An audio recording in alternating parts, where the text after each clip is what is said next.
Le journal avec Chertidiane Diaw. Ousmane Sonko, le Premier ministre président du parti PASTEF, soutient que rien ne peut l'empêcher d'être candidat après 2024. Il a affiché sa ferme intention de se présenter à l'élection présidentielle de 2029. À en croire, après 2024, personne ne pourra m'empêcher, a-t-il dit, de participer à une élection. Si je ne serai pas candidat, c'est parce que je l'aurais voulu, que j'aurais décidé souverainement de ne pas être candidat. Cette sortie d'Ousmane Sonko intervient dans un contexte où son éligibilité a été longuement agitée suite à une condamnation pour diffamation dans l'affaire Prodac l'opposant à Mame Mbaye Niang.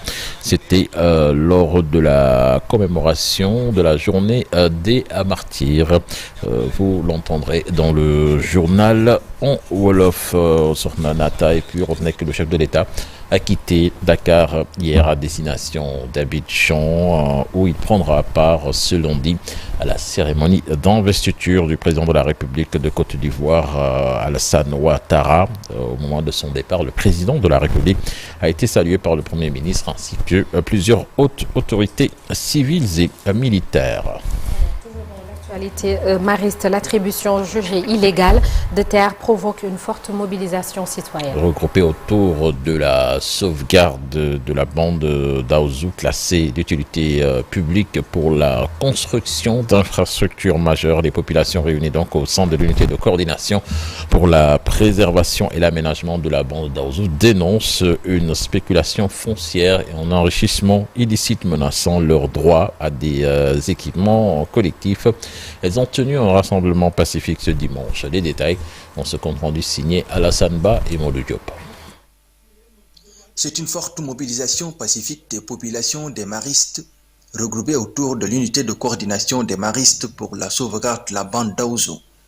L'objet de leur colère, l'attribution illégitime de vastes parcelles à des privilégiés, la spéculation foncière et l'enrichissement illicite dans cette zone. En 2013, nous avons fait les premiers signalements de morcellement suspect à la mairie et à la DESCOS. En 2014, nous avons commencé à déposer les plaintes officiellement. Alors, immédiatement, les premières démolitions sont arrivées en 2016. En février 2025, donc il n'y a pas longtemps, la société Kermatissa a repris des constructions sur la zone. C'est l'immeuble que vous voyez là. Ces populations rappellent qu'un décret datant du 1er juillet 2021, décret numéro 2021-859, a pourtant classé cette zone d'utilité publique. L'objectif était notamment de permettre la reconfiguration de l'échangeur de la Patte d'Oie et la construction d'un viaduc destiné à fluidifier le trafic dans cette zone à forte densité de circulation. Nous demandons l'application stricte du décret 2021-859 par l'arrêt immédiatement de toutes les constructions privées ici.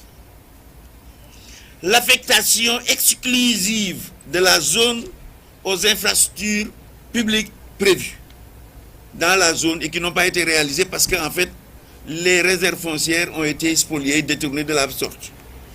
Le maire de la commune, Babacar Mbeng, présent aux côtés de ses administrés, a dénoncé le paradoxe d'une commune qui manque de tout alors que les terres de l'État sont cédées à des privés sous ses yeux. Il dit avoir refusé systématiquement de signer des autorisations de construire sur ces terrains attribués à l'insu de la mairie depuis 2012. Il invite l'État à réagir. Et je le précise ici, il y a eu un accord des services de l'État avec le maire que je suis pour qu'un recensement soit fait qu'on nous attribue, mais je me suis rendu compte après cela qu'il y a eu des attributions. Et je peux les prouver. Je peux les prouver. Si je refuse de signer les autorisations de construire, c'est que je ne défie pas l'État, parce que je suis l'État. Je reste discipliné. Mais aujourd'hui, je trouve inacceptable de pouvoir signer des autorisations sur des terrains qui ont été attribués à notre insu. Les populations invitent le chef de l'État à intervenir personnellement pour régler ce problème foncier.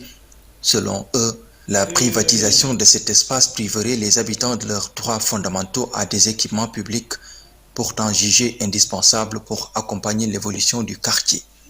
Elles affirment qu'elles resteront déterminées à défendre ce qu'elles considèrent comme un patrimoine collectif indispensable au développement harmonieux des maristes.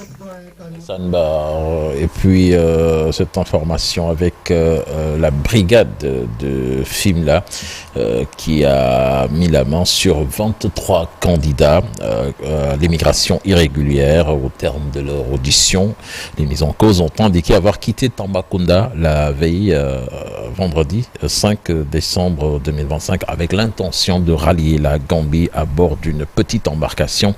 Dans le prolongement de l'enquête, 3 individus suspectés d'être les organisateurs du convoyage ont également été appréhendés. La gendarmerie rappelle que son centre d'appel donc est accessible et gratuite au 800 00 20 20 ou au 123 pour tout renseignement utile.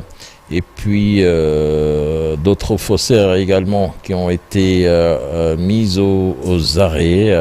Donc cela fait suite au dépôt d'une plainte contre X des faits présumés de fraude bancaire.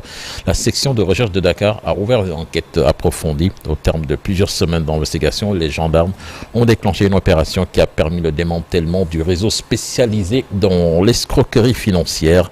Les mises en cause fabriquaient de fausses cartes nationales d'identité afin d'effectuer des changements irréguliers d'abonnés sur des numéros de téléphone préalablement ciblés. Une fois ces manipulations effectuées, ils réinitialisaient les codes d'accès des victimes, les réalisaient des virements frauduleux depuis leur compte bancaire vers des comptes Orange Money et Wave créés exclusivement pour mener leur activité illicite. La perquisition opérée dans leur domicile respectif donc a permis la saisie de 6 fausses cartes nationales d'identité, de nombreuses cartes SIM destinées à la fraude, donc faux billets de 10 000 francs ainsi que des cachets utilisés pour falsifier des documents administratifs. L'actualité des sports à présent, cher Tidiane Diaw, 6e journée Ligue 1. L'AS Pikine Stade juge le derby de la banlieue. Voilà, c'était hier au stade Léopold Sédar Senghor, l'AS Pikine qui s'est imposé largement face à Guédiawaye Football Club. Les Pikinois ont dominé les Crapes sur le score sans appel de 3-0. Une victoire historique de Pikine devant Guédiawaye, Chérif Dia qui veut certainement écouter le live avec le commentateur qui s'est éclaté sur ce but magnifique de Paoletta, je pense. Il a marqué ce joli but pour cette 6e journée de la Ligue en Sénégal. Donc les hommes de Massamba Cissé ont renversé la tendance devant le stade Léopold Sédar Senghor, plein à craquer. Nous retrouverons Pape Faraning dans nos prochaines éditions et dans Sport à la Une pour le compte-rendu de ce match qui a tenu toutes ses promesses aussi bien sur le terrain que dans les tribunes, n'est-ce pas, Chérif? Ton micro n'est pas allumé, J'ai dit qu'il s'appelle Ibrahima Dia, le garçon qui a marqué le surnom, c'est Paoletta, oui. Voilà. Paoletta. Qui avait l'habitude de marquer ce genre de but avec le Paris Saint-Germain, le Portugal et les Girondins de Bordeaux. Donc on s'en souvient. Il porte bien son surnom alors. Merci beaucoup. Il faut que Papio le convoque. La liste c'est quand? Là, pour la CAN là. Ah bon, on attend. On attendait la liste le week-end, non? On l'attendait le week-end, mais bon, ça n'a pas été l'a le cas toujours pas. cette semaine alors. Il faut qu'il convoque Papio.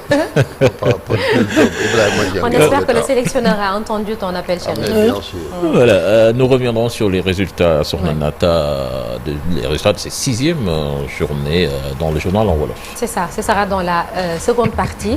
En attendant l'actualité nationale en bref, ce sera dans une vingtaine de minutes. Merci beaucoup. Cher Tidiane Diaw, le 8 décembre, une date hautement symbolique pour la communauté tidjane du Sénégal, jour de commémoration, de recueillement et de prière.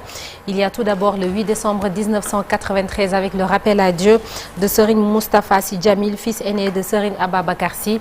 Et 19 ans plus tard, le 8 décembre 2012, c'est Serigne Mansour Sy Borom Daara Yi qui fut rappelé à Dieu. On se souvient de ces deux illustres chefs religieux dans Un jour au Sénégal, un jour dans le monde. Et un autre souvenir ce matin, celui du 8 décembre 1998, les grévistes du syndicat unique des travailleurs du secteur de l'électricité avaient été condamnés à des peines de prison. Le secrétaire général de l'époque, Mademba Sok, figurait parmi les prévenus, à suivre le témoignage de Mamadou Diop Castro. ancien leader de l'UNSAS, la centrale syndicale qui avait soutenu le Sutelec. Ce sera tout à l'heure et la revue de presse. On retrouve ce matin Cheikh Diop. La météo également, le temps qu'il fera un peu partout à travers le pays. Tout de suite, l'actualité internationale.